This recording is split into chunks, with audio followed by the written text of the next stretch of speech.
Hey, good morning. Let's go over today's trade plan. So in the overnight session, we saw buyers very dominant and ES made a marginal high above yesterday's high. Heading into the open, holding above 94 to 96 would signal a strong market and buyers in firm control. But even if we pulled back a bit towards 88.5 to 90.5, the initial support zone, it wouldn't necessarily mean that the sell side is completely in control because 94 to 96 is an aggressive area of support, and holding above an aggressive area of support tells you that we are in a fairly strong market. At the same time, looking at Asia and Europe, we're seeing a lot of participation from those markets, and that can lead to some continued balancing. But if we're holding above 94, 96, we can get an upside breakout today.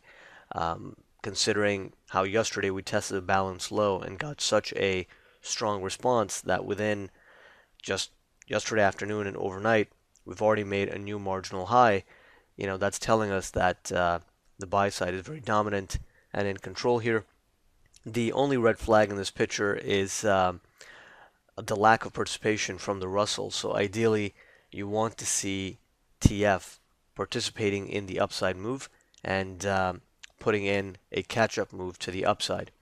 So off the open, if the market's holding above 94, 96, that would signal the buy side continuing to maintain control, and eventually that could lead to a breakout above the 2002 quarter initial resistance zone for a test of the current year's RTH high at 2005, and then potentially a move up to '08 quarter and possibly even beyond, depending on just how much volume and momentum there is in the underlying market.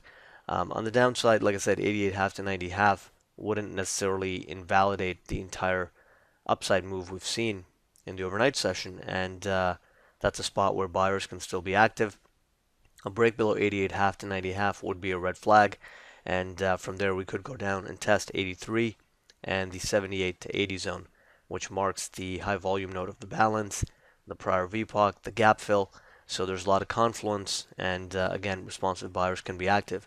If 78 to 80 fails to hold, then we need to be careful with our bias yet again, because at that point you could be going down into 71 half to 73 half quite easily, and 71 half to 73 half is not a major support zone, so it calls for caution.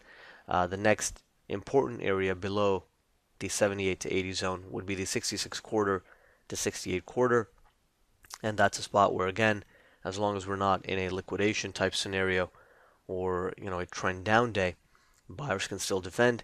And then finally 61 half and 57 to 59 half, which is the bottom of the current balance area. So given how strong the overnight session has been, given the participation from the European markets here in the overnight session for us, it seems unlikely that we're going to go down again. It seems like we're probably going to hold initial support and possibly even pre-market support. And it looks like the market's gearing up and kind of just putting in a resting period, some balancing action before breaking out to higher prices. So our bias heading into the day is going to be more bullish, larger time frame as we break out and run into some resistance zones. There can still be some profit taking that happens there. But if you're going up on very strong internals and sustained upside momentum, then keep in mind that the profit taking doesn't have to happen at the first area of resistance. It can go through the '08 and it can test some of those upper areas of resistance. The next major resistance zone on the larger time frame is really up at the 21 to 23 half area. If it gets there, that would be quite exhausted. You'd be hitting a range extreme. And we can get, of course, responsive sellers active at resistance in between as well. But you want to only look to short the market at a zone if it is short-term exhausted, and at least you can get some short-term price edge and manage your risk accordingly. Keep in mind what kind of target you're going to use if you are shorting at one of the zones. And if there's not really a clear target that gives you a good risk reward, then it's going to be better to step aside rather than fading a fairly strong move. So how the market really reacts off the open to 94, 96, and 88.5 to 90.5 is really going to help set the tone and tell us whether the upside breakout is a potential today or not. If we break initial support, then the upside breakout idea, is going to become lower probability. It doesn't mean that we can't just continue balancing in a range, but then the breakout above 2000, 2002 quarter becomes lower odds, which reduces the reward to risk for new buyers jumping in. So ideally, you want to see this thing holding above initial support, and pre-market support would be ideal in order for the upside breakout scenario to play out. So, that's really the context heading into the open. Let's just keep an eye on the 94, 96 and initial support. As long as those areas are holding, buy side can maintain control.